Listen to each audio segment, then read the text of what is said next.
I started with these wooden smurling trays from IKEA. They come in a set of 2 for under $15. Take one tray, make sure it is soft. If not, sand it down, and this will be your base or leg. Next, you're going to cut one in half. I used a saw, but you can easily snap this in half if you'd like.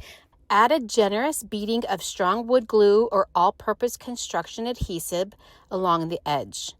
Now press the tray flat across the top, hold it for a few seconds to set the bond, and make sure it's centered and level. And that's it. Slide it under your sofa or chair and enjoy a new minimal side table. It's perfect for coffee, remote, books, even a little plant for decor. The natural wood finish adds a cozy touch to your living space, and it tucks away easily when you're not using it. Grab 2-pack of paint sticks from the home improvement store and a shelf liner from the dollar store. Unravel and lay out the shelf liner. Add hot glue to the back of one of the paint sticks and adhere it to the end of the shelf liner.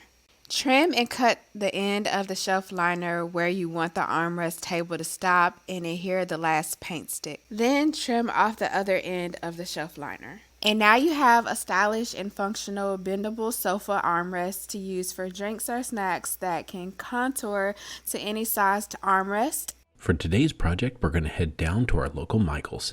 There we're going to grab 4 wood crates. The first part of this project is putting on some stain. You can choose to do paint, but stain is such a wonderful coating for raw wood, just like these crates. Make sure when you're putting the stain on, not to put it too thick and get all the sides. Once you got it put on, take a towel or a rag and wipe off the excess. It brings out the wonderful color. We need to have this done to 4 of these crates. Look how beautiful they are. Now, here's where we start setting it up. We want to use glue because glue is so strong when it dries. We're going to take 2 crates. The first one is going to lay down on its top, just like this, and it's going to be upside down. We're going to take the glue and put it halfway down the crate. Once we get the glue on, we want to spread it though. This is non-toxic. It's not a big deal just to use your finger and spread it out. You don't want to leave it in just a line. Leave the glue also away from the edges so it doesn't spill over when you put the other crate on. Take that first one and lay it right on top of the one that you put the glue on. Line it up right on the edge, just like this. Once you get it, you can use screws, or I use little tiny 1-inch brad nails to hold it in place. You're going to want to do these to the other 2 that you have left over. These are going to form 2 L shapes. Get this put on, and again, use the brad nails and put them in place. Now, once those are drying, we're going to take little strips of wood. I use little Jenga pieces. I use 2 on this side and 2 on the other.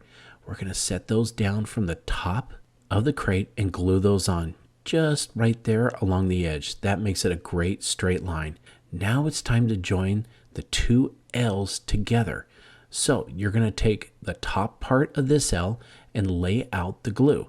Again, you want to make sure you do spread it around, keeping it away from right where the edges are. You can see the faint lines that I put that marked out where the crate was going to sit. Take the 2 halves with the glued on the bottom, and you're going to join them together. Line them up, and you're going to barely brad nail those in or use a screw gun to put them in. Now it's time to make the legs 6 inches long, and I'm going to use 2x2 pieces of wood. But I've got a drill in the middle. I didn't want to just use regular screws, so I take a level or a ruler and you mark right across the edges on the corners there, and that gets you the perfect center. I'm going to use a drill bit with a 1/4-inch drill and drill all the way through down about 2 or 3 inches. Clear out any of the sawdust. You don't want any debris left inside. Now, this is called an insert right here. It's a 1/4-inch insert. Just use an Allen wrench and you're going to start getting it ready to put on in. It's a little difficult in the beginning, but once you get it, it goes in. Once you get it tight to the top, then stain it and it's going to look great. On the bottom of our new table, we're going to drill out the 1/4-inch drill bit. Just put it right there, and then we'll take the bolt and we're going to put it through, and it's dark so it matches our stain, and then start screwing it onto the leg. That makes these legs removable if you need to. Just go ahead and get it tight. Remember where we put the Jenga pieces in? We're going to drop a piece of wood there and decorate our table. And it just turned out amazing. You can make this any way you want. It's your project, and make it just absolutely beautiful. I think this project turned out great. I grabbed some wooden hangers from Home Depot and used a hacksaw to score the metal hooks. Then I simply toggled the hooks back and forth to remove them. Next, I placed the two hangers on top of each other in a mirrored position and aligned them. I drilled pilot holes all the way through both the ends using a countersink bit so the screws would sit flush when assembled. Then I took a piece of 3/4 inch thick wood, cut it to 11 inches length, and used a sanding block to smooth and round the edges for a softer finish. After sanding, I wiped away any dust. Since the hangers already have a sealed finish, I applied 2 coats of clear polyacrylic sealer to the wood piece using a foam applicator. Once everything was dry, it was time to assemble. I positioned the first hanger on one side of the wood, pre-drilled the holes, and secured it with 1.5 inch screws. Then I repeated the process on the other side with the second hanger. And that's it. This DIY sofa armrest tray is a space-saving and practical solution for small spaces, giving you a sturdy spot to set your coffee mug or TV remote without needing a side table.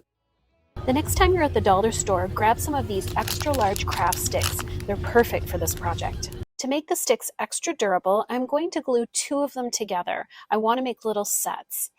I'm going to use some fast tack wood glue and smear it between the sticks, making sure to put the glue all the way to the edges. I'm going to glue together 10 sets and then leave them to dry overnight. To make sure they stay flat and tight together, I'm going to place some paint onto them that'll weigh them down while they're drying. My sticks are all stuck together now and the glue is nice and dry, so I want to take a piece of sandpaper and just give them a quick sand to smooth out the edges and remove any excess glue. With the sticks all sanded, I'm now going to paint them. I'm going to use this pale, beautiful sage color that goes with my decor.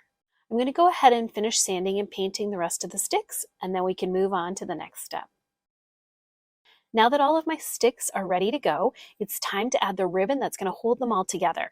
I chose this nice, thick chocolate brown ribbon, and I want to line up all the sticks so they're in a very straight line. I need to cut 2 pieces that are the same length, and I want them to be a little bit longer than my row of sticks. The ribbon will work best if it's attached close to the ends of the sticks.